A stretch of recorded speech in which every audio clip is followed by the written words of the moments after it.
Budget माननीय वित्त मंत्री जी to present a statement.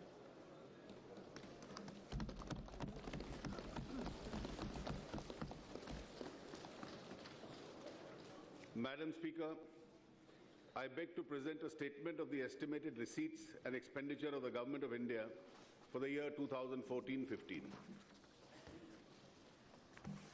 Madam, I rise to present the budget for the year 2014-15.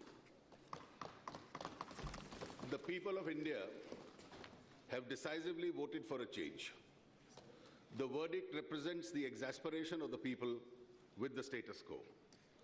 India unhesitatingly desires to grow. Those living below the poverty line are anxious to free themselves from the curse of poverty. Those who have got an opportunity to emerge from the difficult challenges have become aspirational. They now want to be a part of the new middle class. Their next generation has a hunger to use the opportunity that society provides for them. Slow decision-making has resulted in a loss of opportunity. 2 years of sub 5% growth in the Indian economy has resulted in a challenging situation.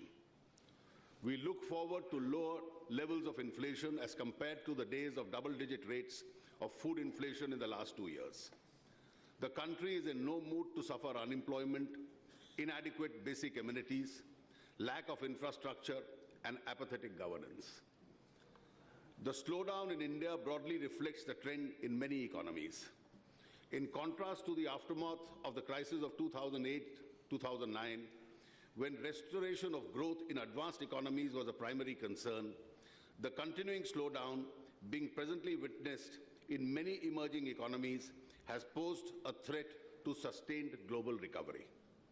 Fortunately, there are green shoots of recovery being seen in the global economy. As per the IMF, the world economy is projected to grow at 3.6% in 2014, vis-a-vis 3% in 2013, with the euro area expected to register a positive growth after a contraction witnessed in 2012 and 13. However, the performance of the US economy with the attendant implications for an unconventional monetary policy stance and global financial conditions is pivotal to the fate of the global recovery in the coming years. These are the headwinds against which the Indian economy would have to maneuver its way to attain a higher growth trajectory. As Finance Minister, I am bound to usher in a policy regime that will result in a desired macroeconomic outcome of higher growth, lower inflation, sustained level of external balance, and prudent policy stance. The budget is the most comprehensive action plan in this regard.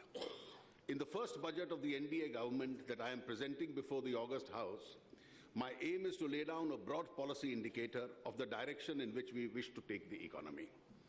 The steps I will announce in this budget are only the beginning of a journey towards a sustained growth of 7 to 8% or above within the next 3-4 years, with the macroeconomic stabilization, which includes lower levels of inflation, less fiscal deficit, and manageable current account deficit.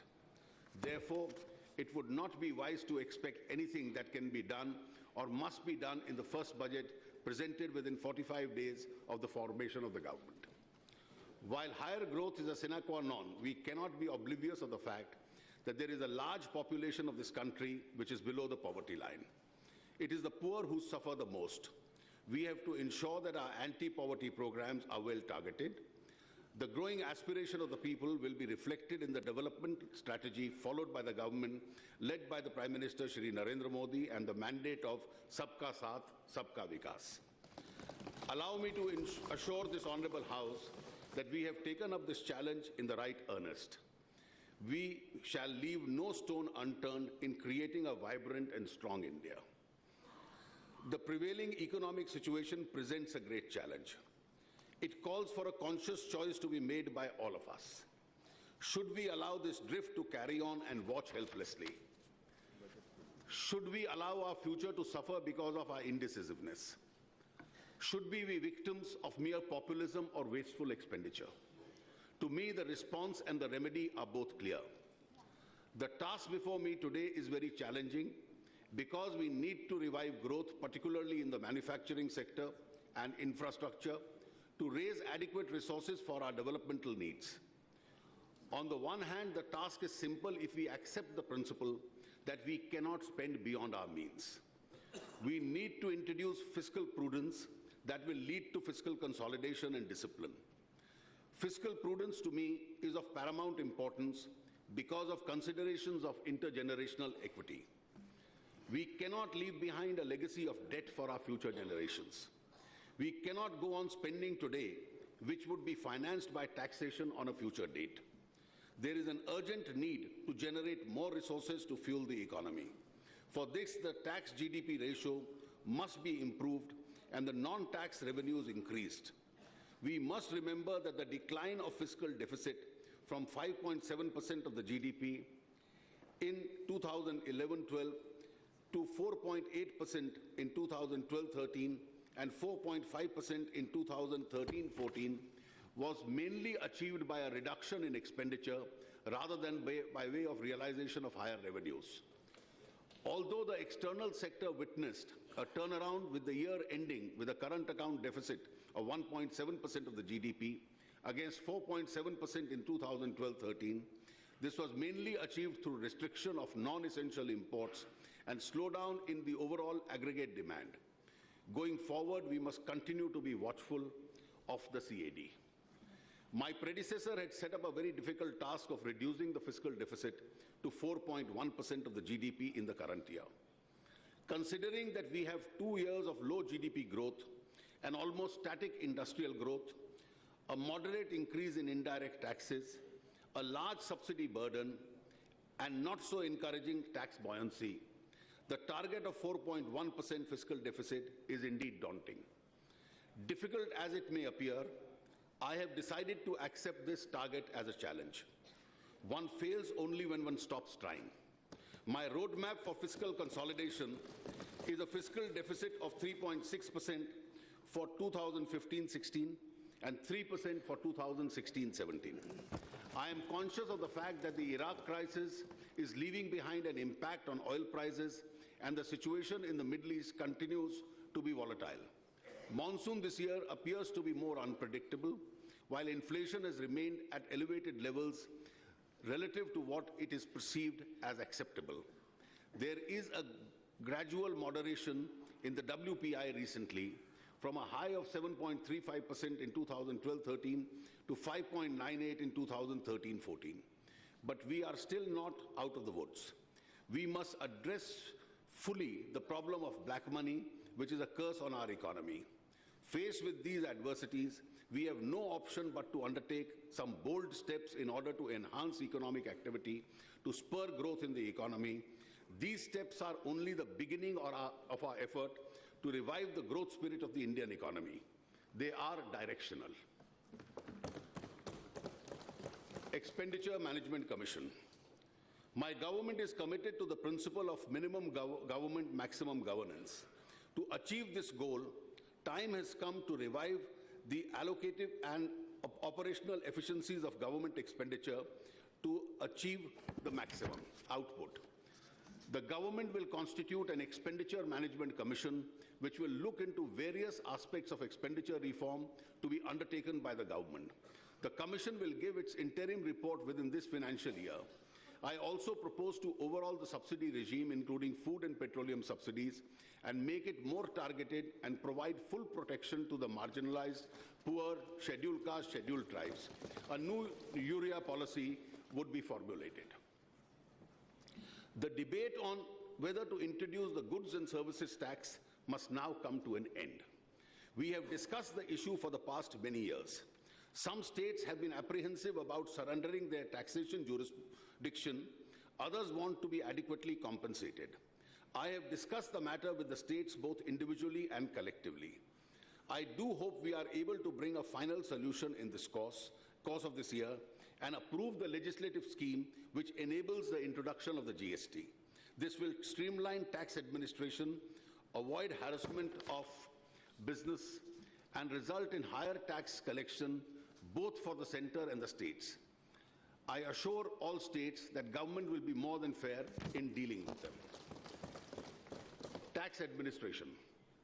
The sovereign right of the government to undertake retrospective legislation is unquestionable. However, this power has to be exercised with extreme caution and judiciousness, keeping in mind the impact of each such measure on the economy and the overall investment climate.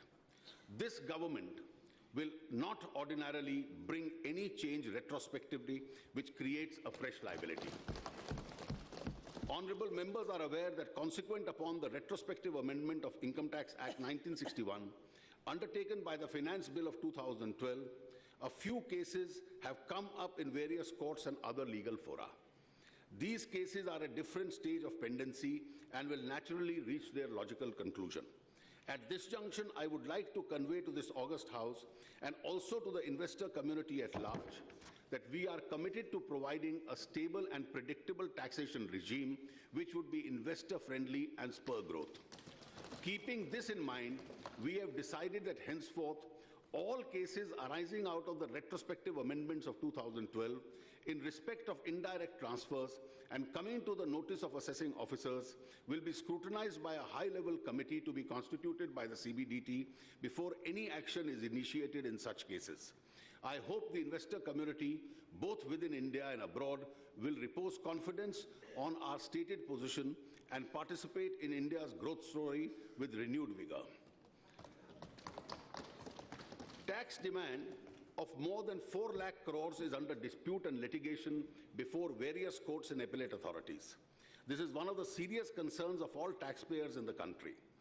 In order to reduce litigation in direct taxes, I propose to make certain legislative and administrative changes. Currently, an advance ruling can be obtained about tax liability of a non-resident from authority for advance rulings. The facility is not available to resident taxpayers except public sector undertakings. I propose to enable the resident taxpayers to obtain an advance ruling in respect of their income tax liability with a defined threshold. I also propose to strengthen the authority for advance rulings by constituting additional benches. I further propose to enlarge the scope of Income Tax Settlement Commission so that taxpayers may approach the Commission for settlement of disputes. This would continue to be once-in-a-lifetime opportunity for any taxpayer. As an administrative measure, I propose to set up a high-level committee to interact with trade and industry on a regular basis and ascertain areas where clarity in tax laws is required. Based on recommendations of this committee, the Central Board of Direct Taxes and the Central Board of Excise and Customs shall issue appropriate clarifications wherever considered necessary on tax issues within a period of 2 months. Transfer pricing is a major area of litigation for both residents and non-residents. I have proposed certain changes in the transfer pricing regulations, which I would spell out in Part B of my speech.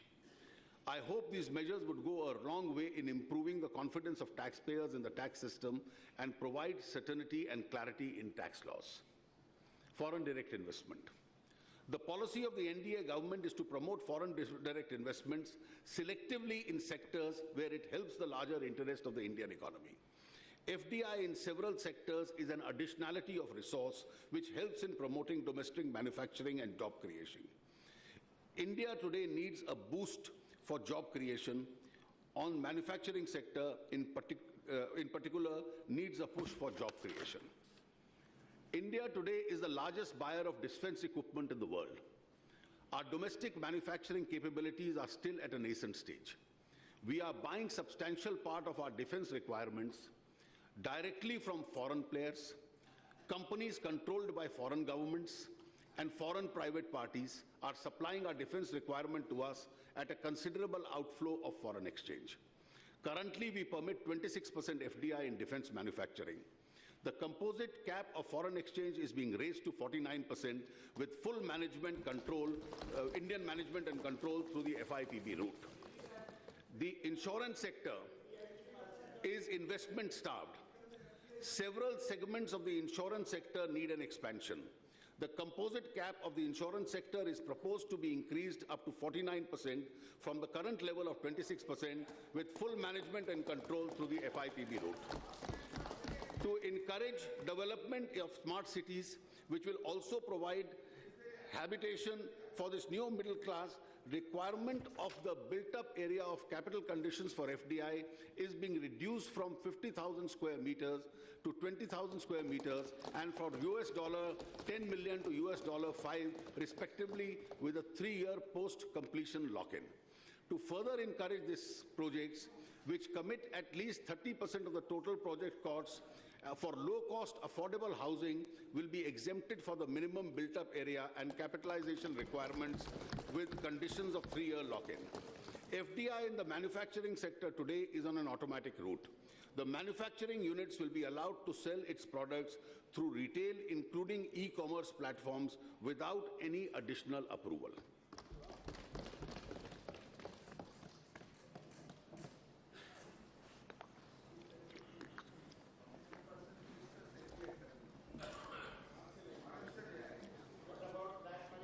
Back capitalization. Financial stability is the foundation of our rapid recovery. Our banking system needs to be further strengthened. To be in line with the Basel III norms, there is a requirement to infuse 2,40,000 crores rupees as equity by 2018 in our banks. To meet this huge capital requirement, we need to raise additional resources to fill this obligation. While preserving the public ownership, the capital of these banks will be raised by increasing the shareholding of the capital in a phased manner through sale of shares largely through retail common citizens in the country. Thus, while government will continue to hold majority shareholding, the citizens of India will also get direct shareholding in these banks, which currently they hold indirectly. We will also examine the proposal to give greater autonomy to banks while making them accountable. PSU capital expenditure. To give a thrust to investment in the economy, PSUs will also play their part constructively. I am assured that PSUs will invest through capital investment a total amount of rupees 2,47,941 crores in the current financial years to create a virtuous investment cycle. Smart cities. As the fruits of development reach an increasingly large number of people, the pace of migration from rural areas to the cities is increasing. A new middle class is emerging which has aspirations of better living standards. Unless new cities are developed to accommodate the burgeoning number of people through existing cities, would become unlivable.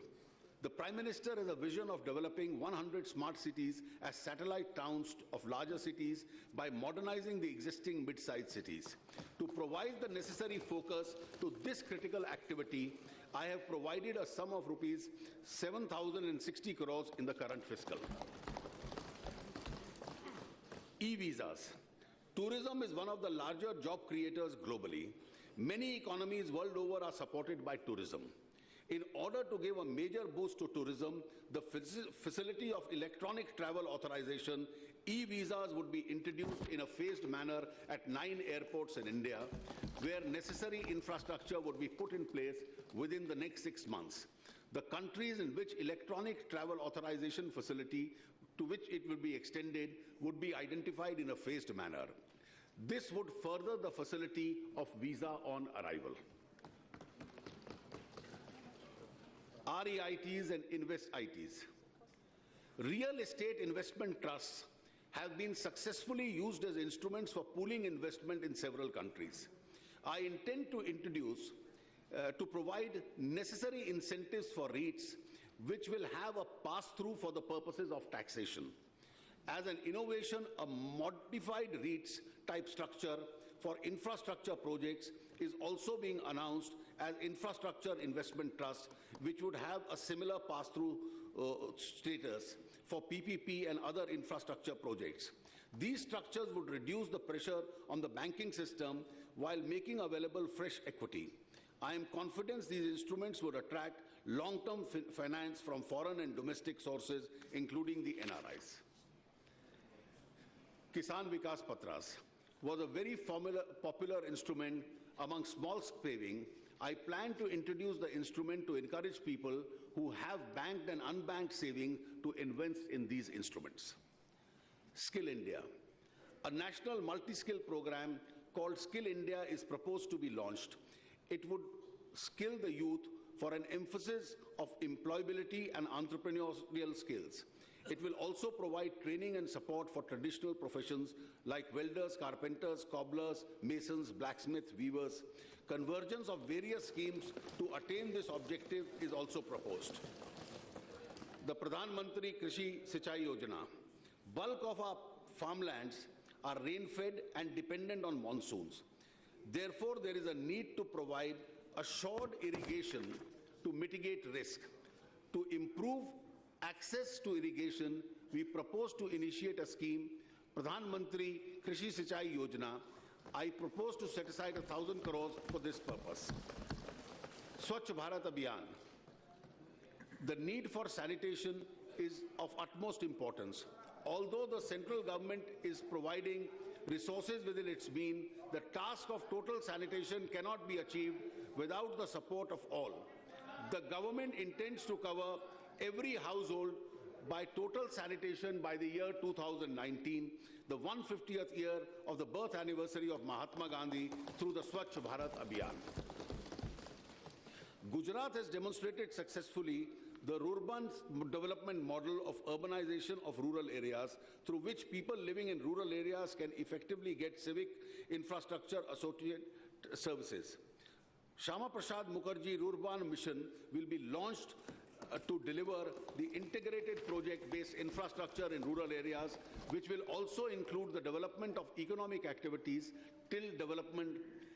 The preferred mode of delivery would be the PPPs, while using various schemes, funds for financing. Power is a vital input for economic growth, and the government is committed to providing 24/7 uninterrupted power supply to all homes. The Deen Dayal Upadhyay Gram Jyoti Yojana for feeder separation will be launched to augment power supply to the rural areas and strengthening the sub-transmission and distribution systems. I propose to set aside 500 crores for this purpose. The government of Gujarat has embarked upon a mission to build the largest statue of Sardar Vallabhbhai Patel. Sardar Patel stands as a symbol of unity of this country. To support the Gujarat government in this initiative to erect the Statue of Unity, I propose to set aside rupees 200 crores. Madam, I now turn to the budgetary allocations. While announcing the allocations, I want to reiterate my government's firm commitment to strengthen the federal structure of the country, our resolve to work closely with the state governments for the larger good of the people. Government is committed to the welfare of the scheduled caste and scheduled tribes. This year, an amount of rupees 50,548 crores is proposed under the scheduled caste plan and rupees 32,387 crore under the TSP. To provide credit enhancement facility for young startup entrepreneurs from scheduled caste who aspire to be a part of the new middle class, I propose to separately set aside rupees 200 crores, which will be operationalized through a scheme of the IFCI. For the welfare of tribals, the Van Bandhu Kalyan Yojana is being launched with an initial allocation of rupees 100 crores. Welfare of senior, please wait. Welfare of senior citizens. The NDA government, during the last term in office, had introduced the Varisht Pension Bima Yojana as a pension scheme for senior citizens. Under the scheme, a total number of 3.1 lakh annuitants were being benefited from the corpus amount of rupees 6,095 crores. I propose to revive the scheme for a limited period from 15th August 2014 to 14th August 2015 for the benefit of all citizens aged 60 years or above. A large number of amount of money is estimated to be lying in the unclaimed accounts of the PPF, post office, saving schemes, etc. Those are mostly out of investments belonging to the senior citizens and on their demise remain unclaimed for want of relevant payment instructions. I propose to set up a committee to examine and recommend how this amount can be used to protect the further financial interests of the senior citizens. The committee will give its report not later than December this year. Government is fully committed to the social security and the welfare employees serving in the organized sector. The government is notifying minimum pension of rupees 1,000 per month to all subscriber members of the EP scheme and has made an initial contribution of rupees 250 crores in the current financial years to meet the expenditure. Further increase in the mandatory wage ceiling of subscription of the EPS from 6,500 to 15,000 has been made. A provision of rupees 250 crores has been provided in the current budget. For the convenience of subscribers, EPFO will launch a unified account scheme service for contributing members and facility portability of the Provident Fund accounts. Empowerment of the differently abled persons. Government will make an all-out effort to create a more inclusive society for persons with disabilities to enable them to enjoy equal opportunities and to lead an empowered life with dignity. I propose to extend the assistance to the disabled persons for purchase, fittings, aids and appliances to include contemporary aids and assistive devices. It will also propose to establish a national level institute for universal inclusive design and mental health rehabilitation and also a center for disability sports. Incentives for visually challenged. The Braille press says in the government and the private sectors are not able to meet the demand of the textbooks for the visually impaired students. It is proposed to provide assistance of the state governments to establish 15 new press and modernize the 10 existing presses in the current financial year.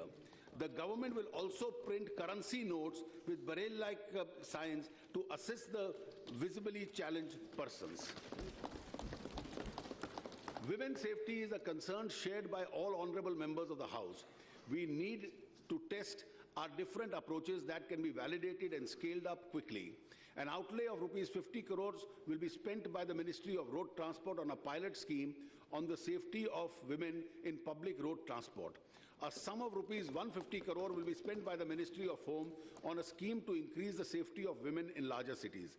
It is also proposed to provide a crisis management center in all districts of the NCT Delhi this year.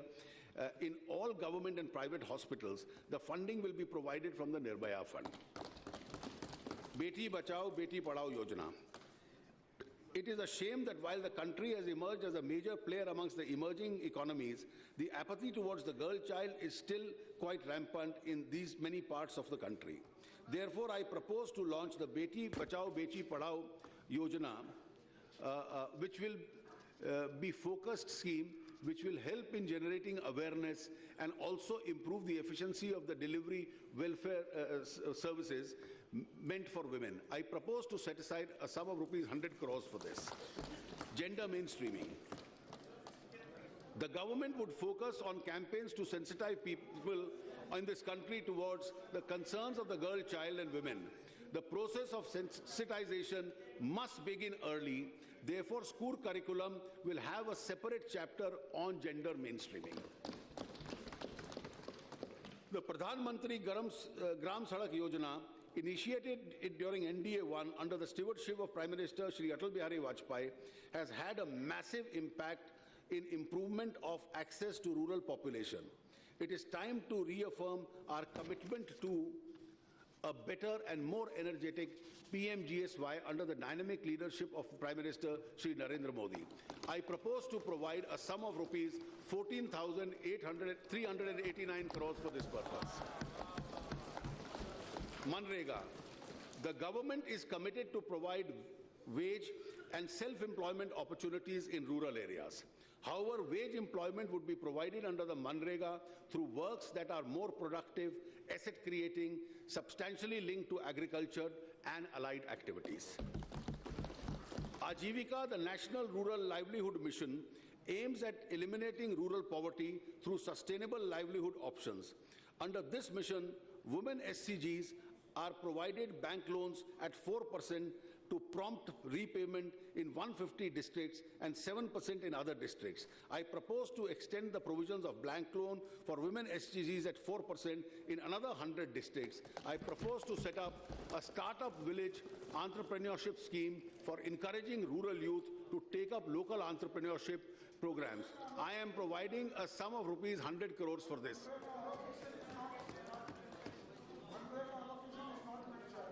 The amount is there, don't worry. It's maintained. Not mentioned that, that's why I'm asking. Never happened. The rural housing scheme has benefited a large percentage of rural population who have availed credit through rural housing programs. I propose to increase the allocation for 2014-15 to 8,000 crores for National Housing Banking Program with a view to expand and continue to support rural housing in the country. To give an added impetus to the watershed program in the country, I propose to start a new program called the Nirnanchal with an initial outlay of rupees 2,142 crores in the current financial year. Backward Region Grant Fund is being implemented in 272 backward districts in 27 states to fill the critical gap in the development of basic infrastructure facilities for capacity building of panchayats, gram sabhas in the backward areas. It is proposed to restructure the BRGF to address inter-district inequalities to ensure the backward sub-district units within the state get adequate support.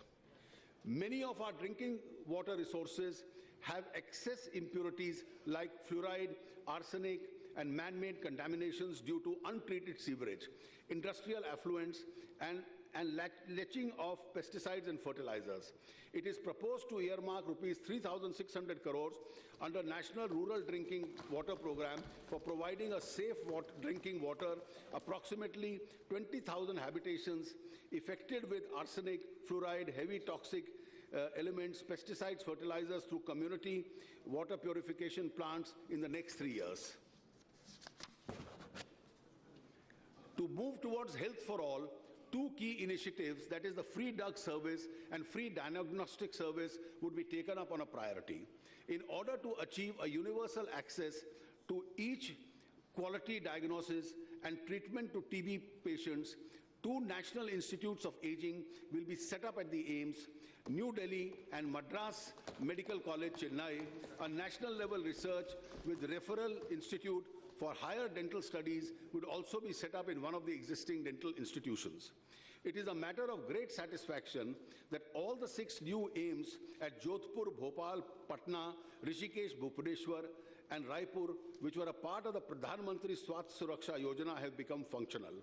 A plan to set up 4 more AIIMS institutions in Andhra Pradesh, West Bengal, Vidarbha in Maharashtra, and Purvanchal is under consideration. I propose to set up rupees 500 crore for this. Presently, please wait for the next sentence. आगे आ रहा है. Please.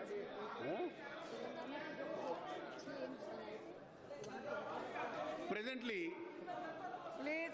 पूरा सुनिए. Presently, please wait for the next sentence.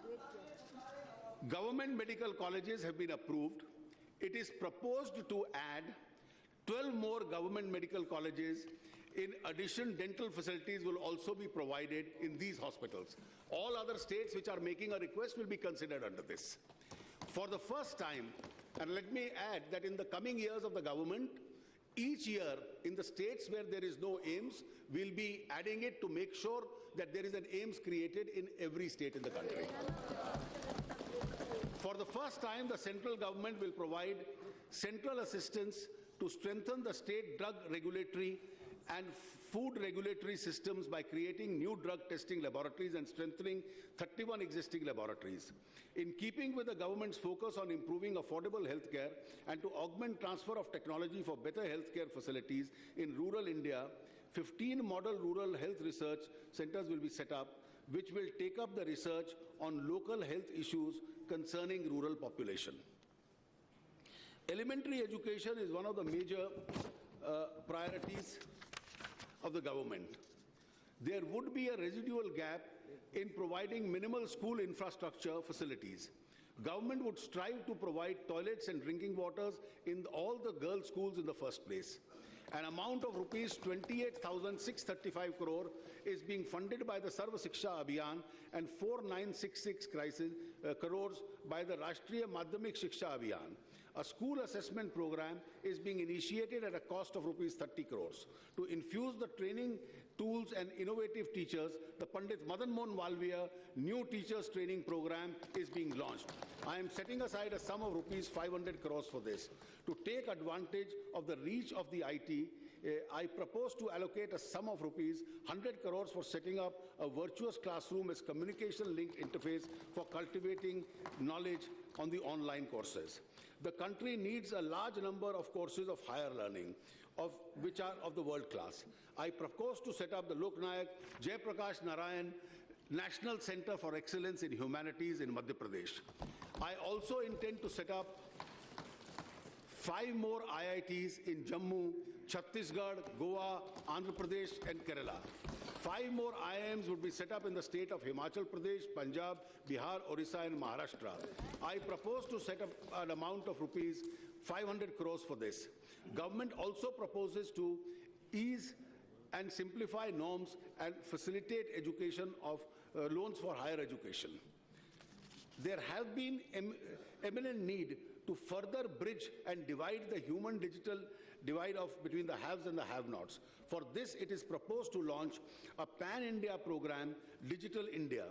This would ensure broadband connectivity at village level, improved access to services through IT-enabled programs, greater transparency in government processes, and increased indigenous production of the IT hardware and software of exports and improved domestic availability.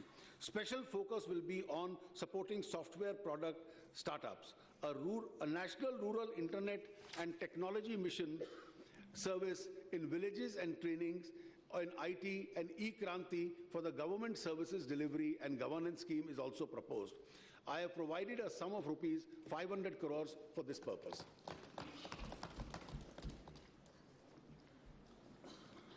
A program for promoting good governance would be launched.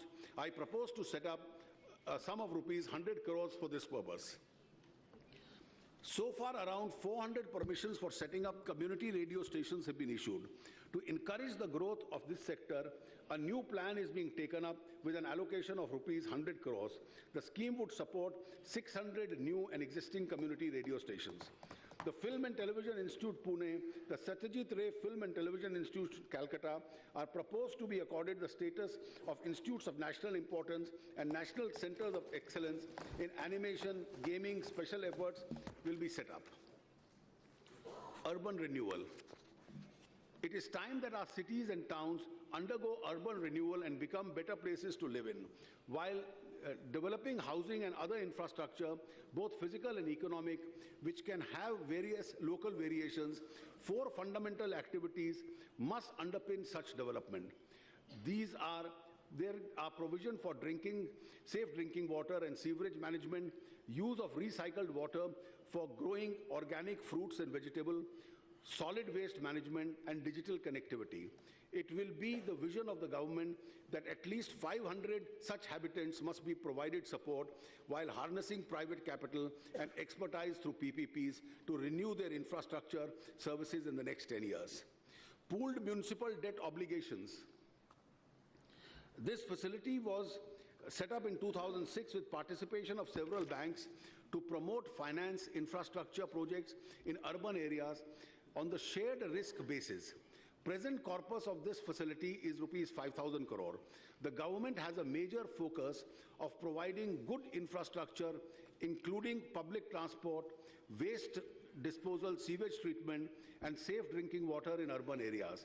In keeping with the Honorable Prime Minister's vision of urban areas, it is proposed to enlarge 50,000 crores with extension of facility by 5 years to March 31, 2019. urban metro projects have proved to be very useful in decongesting large cities.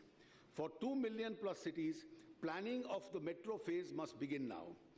Government will encourage development of metro rail system, including the light rail system in the PPP mode, which will be supported by the central government through the VGF. In the current financial year, I propose to set aside a scheme of rupees 100 crores for the metro projects of Lucknow and Ahmedabad.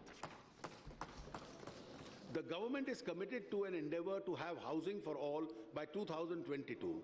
For this purpose, I intend to extend the additional tax incentive on housing loans to encourage people, especially the young, to own their houses. I proposed of setting up a mission of low-cost affordable housing, which will be anchored by the National Housing Bank schemes, which will be involved to incentivize the development of low-cost affordable housing. I propose to allocate this a sum of rupees 4,000 crores for the National Housing Bank in view to increase the flow of cheaper credit and affordable housing for the urban poor, economically weaker section, LIG segment. I have already outlined some other incentives, such as easier flow of FDI in this sector. Government is willing to examine other suggestions which would spurt growth in this sector. I also propose to add an inclusion of a slum development in the list of corporate social responsibility activities to encourage private sector to contribute more towards this activity. A national program in the mission mode is urgently required to halt the deteriorating malnutrition situation in the country. At present, interventions are not adequate. A comprehensive strategy, including detailed methodology, costing timelines, and monitoring targets will be in place within 6 months. Minorities. A program for the upgradation of skills and training in the ancestral arts for development of minorities, called the Upgrading of Traditional Arts and Resource Goods, would be launched to preserve the traditional arts crafts with a rich heritage. An additional amount of rupees 100 crores for modernization of madrasas has been provided in the Department of School Education.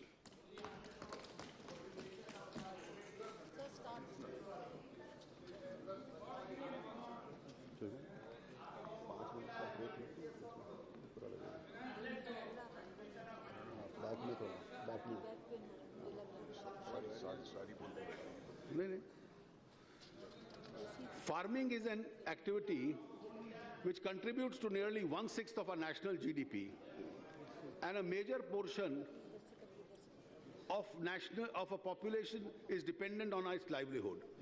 It has risen to the challenge of making India largely self-sufficient in providing food for a growing population. To make farming competitive and profitable, there is an urgent need to set up investment, both public and private, in agro-technology and development and creation of modernization and easing of agricultural business infrastructure. And Agricultural Research Institute, Pune, has been in the forefront of research in this area. However, since independence, only one of the such centers has been established. Government will establish 2 more such institutions of excellence of similar pattern in Assam and Jharkhand with an initial sum of rupees 100 crores in the current financial years. In addition, an amount of rupees 100 crores is being set aside for setting up an agri-infrastructure fund. It is also proposed to establish agricultural university in Andhra Pradesh and Rajasthan and horticulture university in Telangana and Haryana. An initial amount of 200 crore has been allocated for this purpose.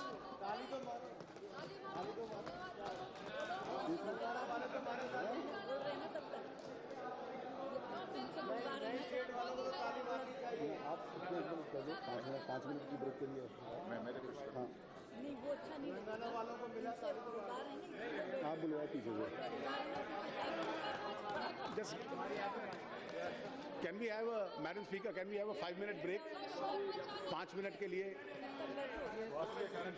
हाँ 5 minute, then I'll continue to read. We'll just take a break because of Just 5 minutes break. Please.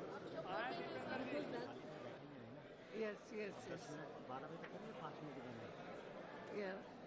5 minutes. This. The house stands adjourned to meet again at 11:50 for 5 minutes only. ठीक है madam 11:50, 5 minutes. If you want some break, no, it's okay.